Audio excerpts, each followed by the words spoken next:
Hello everyone, I hope you're enjoying your Sunday. I am. I'm just sitting here watching some basketball and I'm going to go through these picks and some of these undrafted free agents that I'm kind of excited about. Now don't get me wrong, I don't think we improved that much, but I will tell you how I think we have improved. You know, I think we have improved with this draft for sure, but not like it's going to make sweeping changes within a team. Well, it might, but I'm not saying it right now. But before I say that, I hadn't told you guys, it's been out for a couple of weeks. There's a song, a hit song called Saw Lightning by Beck. Well, Pharrell produced it. And Pharrell went into my videos and got a clip of one of me. Maybe you can tell me what video it's from. But I'm in the background saying I couldn't sleep last night. And he took that sample and put it in the song, and it's in the song like four or five times or something like that in the background. So I'm really proud of it because the song is cool. It's on a commercial with, I think, Beats by Dre commercial when I'm watching NBA. So when you check it out, I'll put the link in the description. But yeah, I'm pretty proud of that one. It's a good song. It's a good fun song. Yeah, thank you, Pharrell. This is the second time he did it. He put me from another one of my rants, I think the Seattle rant, he put that in Despicable Me 3 soundtrack. So, what's up, Pharrell? Thank you. Yeah, all right. These picks. The first one, I think I told you about Tristan Hill. I'm good with it. I know he's got some problems with the coaches back in college, you know, some discipline problems and problems with not giving out. You know, I think they said that he didn't start a lot because the coaches would start the players that was working hardest and he wasn't. So that is concerning, but I think Rod Marinelli will have a handle of the situation if he hasn't already grabbed a handle of the situation. So I'm very enthusiastic about this pick. Because with Marinelli and I have issues with Marinelli, of course, like a lot of us do, but it's more with the scheme rather than him building a player.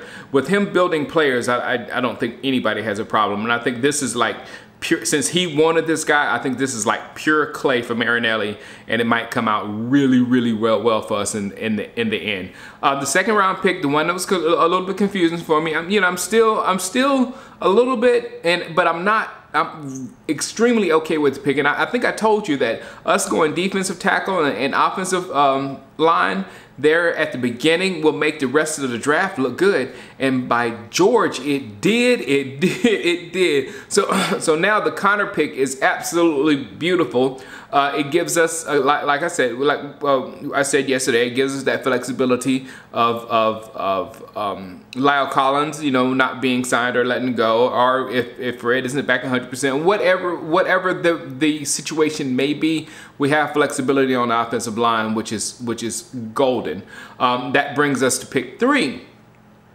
I've always been pretty upset with not upset, but unhappy with our running back situation. I wanted some young meat to go with Ezekiel Elliott. I wanted to be able to put a running back there that can spell Ezekiel Elliott. I wanted other players that can catch and take the ball to the end zone rather than Ezekiel Elliott. So it's a lot of stuff I wanted in the running game that we really didn't have.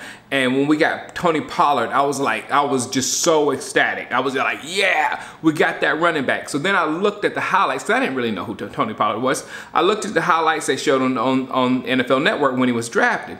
And they wasn't. I was like, he doesn't really look that. Okay, I'm gonna look at, I said, I'll look at more. I did it like that. I said, I'll look at more. I'm really happy with the pick because we need that type of player. But then I went and, just a little foreshadowing here, there were people that would type in Mike Weber is better, Mike Weber is better. So there was people upset with the pick, with Tony Pollard, wishing we had got Mike Weber, our 7th round pick. All right, let's go back. But when I went to look up Mike Pollard, he was originally a receiver.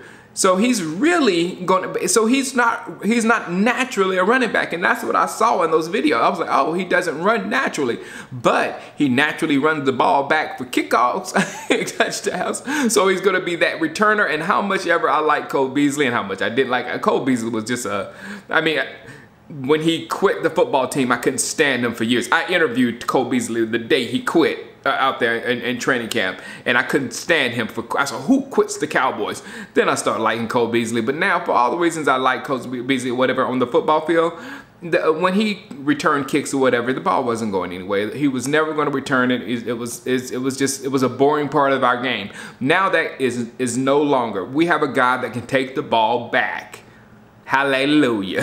Finally. So another thing that we've been asked, man, we're getting something we've been asking for a lot in this draft. The defensive tackle we've been asking for over and over and over. We got. Now we've been asking, why doesn't this team draft a returner? They drafted a returner. Why don't this team draft a backup running back in the 7th round? We got that Mike Weber that people were referring to. So now we have a 1-2 punch at running back, and we have that receiving running back as well. So we have a nice little running back core. And I'm sitting here salivating over Washington, like, look at Washington. Washington got Geis and Peterson and Natty. I mean, right when they drafted, excuse me, Bryce Love, I was like talking junk. Look at Washington. Look at Washington. No, I like our running game. I like the potential. I don't know what they look like just yet, but I like the potential of our running game, and I can't wait to see him. Also, we got Michael Jackson Jr. and his daddy Joe Jackson. Michael Jackson's a big corner, and from things I've saw and read, that he might be that safety you guys were looking for. We don't know or whatnot, so I can't wait to see what Coach Ricard does with that. And Joe Jackson, another person, depth on the defensive line that can get after the quarterback. And then in round 6, we got a safety, an interesting safety, a safety that would knock your block out. Donovan Wilson from Texas A&M. I like aggressive safeties, and we need somebody in the box. So he seems like he can fit the mold. However, he's been called for targeting. He has anger issues on the football field, which I like. You just got to know how to handle it. So if he can get a handle of what he's doing and things of that sort, and go all out with this football thing, I think he might be one to keep out on. Donovan Wilson, keep your eye on. Now, and then while round 7, we got another edge player, Jalen Jelks.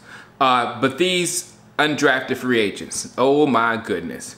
We got some real good ones, some people that should have been drafted probably, like Daniel Wise, Luke Gifford, Brandon Knight, Ricky Walker, defensive line, Justin Phillips, linebacker, Nate Hall, linebacker. All those guys were good, solid, decent prospects that will have a chance to, at least try to make a practice squad or so, or might even, probably won't make the team. But we got some real cool toys there. Chris Westry. He's a 6'4" corner for Coach Ricard. A 6 foot, I'm in Madden, if a 6'4" corner shows up, I'm all over him. I'm all over him. Actually, I'm gonna check my Madden because we uploaded our team, our Madden. I'm gonna check my Madden to see if it's 6'4" corners in there. But that is golden, and then even more golden than that. You remember when I just said I was hoping we have those players that could catch the ball and take it for a touchdown to drop up a hat or whatever, other than Zeke. I hope one of these guys can make the team, because we got John Vea Johnson and Jalen Guyton. John Vea Johnson, smaller guy, 4'3", 440, and Jalen Guyton, a little bit bigger guy, 4'3", 540. Some guys that can flat out fly. Some guys that can flat out stretch the field. So I'm real antsy about these guys, and I'm definitely gonna be in training camp to see actually how fast they are in real time. So this looks good, and there's some people in here where we can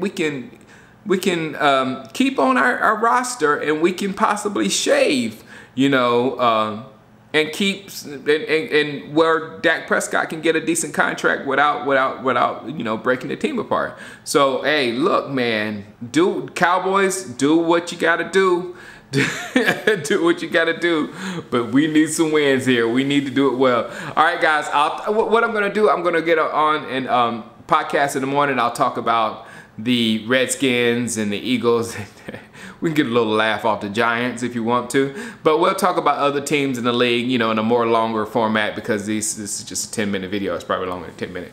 But in the morning, I'll hop on, and we'll talk about this weekend's draft. But enjoy more basketball, and I'll see you tomorrow. Holla.